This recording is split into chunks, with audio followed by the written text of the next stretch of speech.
Megalong shoutout po sa lahat po ng Tekram community at ito ako si Rolly TV Vlogs. Muli magbabalik at magbibigay po ng konting reaction about po dito sa partong video na in-upload ni Tatay Tekram dito kay Kuya Melvin at kay Kuya Luis. Diba na makikita po natin dito si Kuya Melvin po ay sobrang saya na magbabakasyon po siya dito sa Pamilya Manalastas, lalong-lalo na po ay makakabalik pa po siya sa bahay po na mansyon na sinasabi po nila na mansyon na bato ng mga wakwak, di ba? At dito nga po ay makikita po natin dito na talagang si Kuya Melvin po ay sobrang saya, excited po sa kanyang pagbabakasyon dito sa pagpunta niya dito sa pagsama niya na kahit malayo pa yung birthday ni Kuya Luis pero nandyan po yung sumama na po siya kay Tatay Tekram dahil sabi nga po ni Tatay Tekram, isasama na kita, magbabakasyon ka na ng isang buwan doon hanggat wala pa ang birthday ni Kuya Luis. At ito nga po, dahil nga po sa pagiging excited ni Kuya Melvin sa pagpasyal o pagbabakasyon niya dito sa bahay po ng mga Manalastas, ay nabanggit po ni Tatay Tekram na isasama po daw na si Kuya Melvin sa kanyang mission para hindi daw po siya mainip o hindi po siya malungkot, di ba? Yan po ang sinasabi ni Tatay Tekram, yung pagmamahal at kalinga po niya sa mga anak-anakan niya po na tinuring niya pong anak o kapatid itong si Kuya Melvin na talagang nandun po yung pagmamahal ni Kuya Melvin para sa kanila at para kay Tatay Tekram din po, di ba? Ang sabi po, tinanong pa po ni Tatay Tekram na ikaw ba ay masaya ka ba? Masaya ka ba o malungkot ka ba na pag-alis mo dito, di ba? Akala ko pa naman sasabihin mo sa nanay mo na bye-bye, malungkot ako, ganun.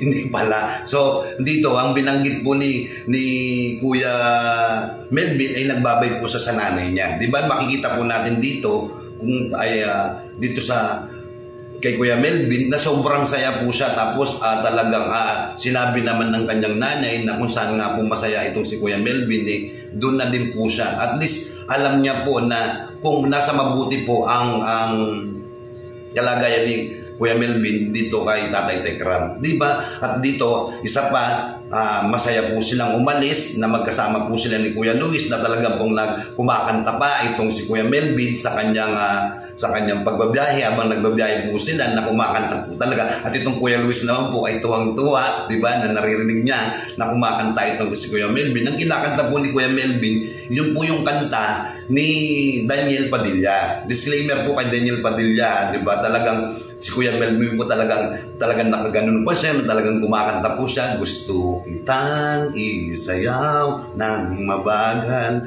Di ba ganun yung parang yung kanta po kasi na yun yung kinakanta ni Kuya Melvin po ay yun parang hele po, parang hele ng magulang, parang hele ng kapatid, parang hele ng tatay o ng nanay. Nandun na po kasi lahat yung sa kanta yung kanta po na yan, kung mapapakinggan nyo po ng buong buyan, napakaganda po ng lyrics at maganda po talaga siya, talagang marirelax po yung inyong sarili, di ba? Tapos dito pa po, di ba, akala mo yung isang taon pong magbabakasyon si Kuya Melvin na talagang yung mga kapatid niya po, yung mga pamangkin niya, hinag niya, kinargan niya, malungkot yung mga kapatid niya, naaalis po siya na magbabakasyon po ng isang buwan. So matagal po kasi kahit sabihin po natin, aminin mo po natin o hindi, ang isang buwan po ay matagal na rin po yan. 30 days po yan, di ba? 30 days po magbabakasyon. So, ibig sabihin po, si Kuya Melvin po ay matagal pong mawawala sa kanila.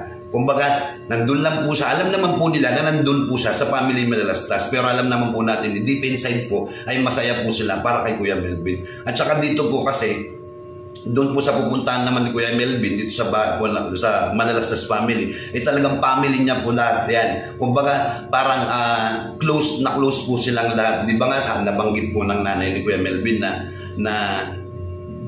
tinuring pong hindi po tinuring na ibang tao, kumbaga tinuring po siyang anak, kapatid, di ba? Tapos ito po pong nanay nga po ni Kuya Melvin ay nakapagbigay pa ng payo o ng advice dito sa mga wakwak na ito, di ba? Ang sabi nga po ng nanay ni Kuya Melvin ay natural, kukunin na po nila yon kasi winakwak na po nila kasi dahil nga po mapapakinabangan na. Ibig sabihin po mapapakinabangan na, malaki na po kasi siya, may ano na po dahil hindi na po siya bata. Diba? Nung time nga po, totoo naman yung sinasabi ng nanay ni Kuya Melvin, diba? Bakit nung bata po siya hindi nila kinuha itong batang ito? Dahil ngayon malaki na po ba siya na pwede na siyang pakinabangan, pwede na siyang pagkakakitaan? Diba? Totoo naman po yun. Kumbaga natural po yung sinabi po ng nanay ni Kuya Melvin about dito kay Batang Kargador at dito sa mga wakwak na to na talagang totoo, na dito sa mga wakwak na to na talagang totoo naman po na pagkakakitaan lang po talaga nila, diba? Sabi nga po ng nanay ni Kuya Melvin, dapat ibalik nyo na po siya sa tunay po nagmamahal sa kanya at tunay pong nagaruga sa kanya. Diba? Hindi yung gagamitin lang ninyo, mga wakwak kayo na talagang pagkakakitaan nyo dahil malaki na kasi kaya nga malaki na dahil kaya nga nyo kinuha dahil alam nyo kikita na kayo, pagkakakitaan nyo na. Kagaya niyan, for example, nagla-live ka nga naman Wakwak Daisy, diba? Nandyan, nakabalandra yung pagmumukha nitong batang ito na walang utang na. Alam nyo na po yung kung ano yung walang utang na at loob. So, yun, di ba? Tapos ito namang ninong Francesca niya, talagang nabanggit din nga po, di ba, ni Tatay Tekram na ipasa Diyos na lang daw po lahat. Di ba? Nandun pa rin kahit paano po, ganun pa man po, nandun pa rin po yung pag-aalala ni Tatay Tekram. Kumbaga, si Tatay Tekram nakapagbiro pa nga, nakapagbitaw pa ng salita na ipasa Diyos na lang po natin dahil nawakwak na nga itong Batang Kargador na to na walang utang na loob. Diba? Parang kumbaga parang nag-uusap lang po sila na parang magkapatid po sila ng nanay ni Kuya Jason, nanay po ni Kuya Melvin at saka si Tatay Tekram. Kasi tingnan nyo po kung hindi po maganda yung pakikitungo ni Tatay Tekram dito sa nanay ni Kuya Melvin, ganyan po ba? Makikita, di ba? Nakikita po natin talagang close na close po silang dalawa, di ba? Nandun talaga yung respeto, paggalang, kagaya na lang po ng ating Kuya Luis, di ba? Makita pa lang, unang-una pa lang po niyang nakita, yung nanay po ni Kuya Melvin, nandun talaga yung respeto at paggalang, di ba? Yung nagmano po si Kuya Luis, talagang hindi po nagpapahuli si Kuya Luis ngayon, talagang nakikita na po natin, talagang kumbaga parang nakikipag-engage na po siya. Hindi na po siya yung tao na, hindi na po siya yung bata na kilala natin dati, na tatahimik-tahimik. Ngayon po talagang nakikita natin sa bawat masasagi o natutukan po siya ng video, nandiyan po yung tumatawa, nakikipagkwentuhan. Di ba? Kung makikita po natin talagang habang nagbababay po sila ng dalawa, talagang andun po ang kasayahan, yung saya ng puso ni Kuya Luis, yung kanyang pagmamahal, yung pagrespeto bilang isang kapatid o bilang isang kapatid ko Kuya Melvin o bilang kapatid ni Kuya Melvin. Nandun yung respeto nilang dalawa. Diba? Nakikita po natin talagang masaya po siya. Yung wala tayong alinlangan na hindi po masaya si Kuya Luis kasi kitang-kita po natin dito Diba? Na kumakaway na po siya, tumatawa na po siya. Diba? Yan yung Kuya Luis natin. Diba? Dapat ibigay na po natin ng pool o ng buong buo yung pagmamahal natin kay Kuya Luis. Kaya itong Batang Kargador na to na walang kwenta, na walang utang na loob, for sure ako 100% po maiingit siya.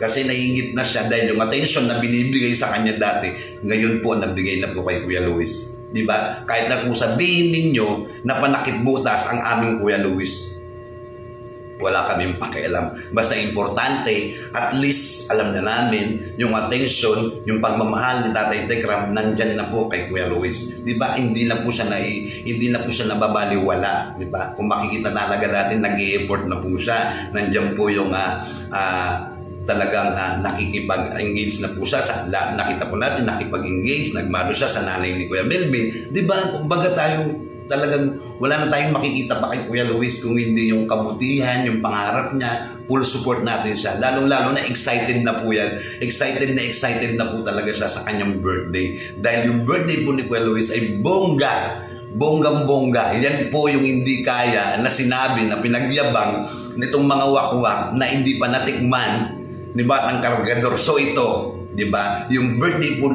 ni Kuya Luis ay magiging tatatakbo sa mga viewers, tatatakbo kay Kuya Luis, tatatakbo sa lahat mo ng mga defender o ng mga nila Tatay Tekram na talagang bongga, masaya, walang pagsidlan yung saya ni Kuya Luis. Diba? Yan po ang nararapat na ibigay natin kay Kuya Luis dahil si Kuya Luis po ay marespeto, diba?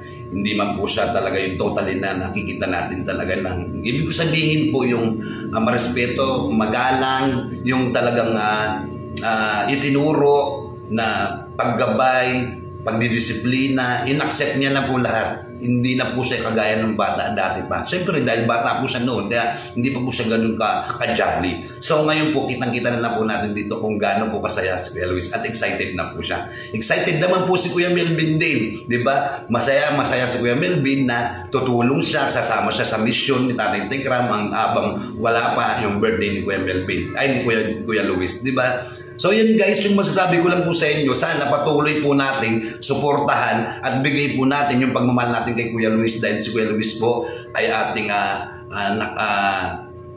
kumbaga parang idol natin siya dahil nandiyan kasi siya talagang nandiyan pa rin yung suporta niya kay Tatay Tekram at hindi niya pa rin kinalimutan yung pagmamahal niya kay Tatay Tekram. So yan guys, masasabi ko lang po sa mga hindi pa po nakasubscribe, mag-subscribe na po kayo dyan sa ating YouTube channel, sa Rolly TV Vlogs.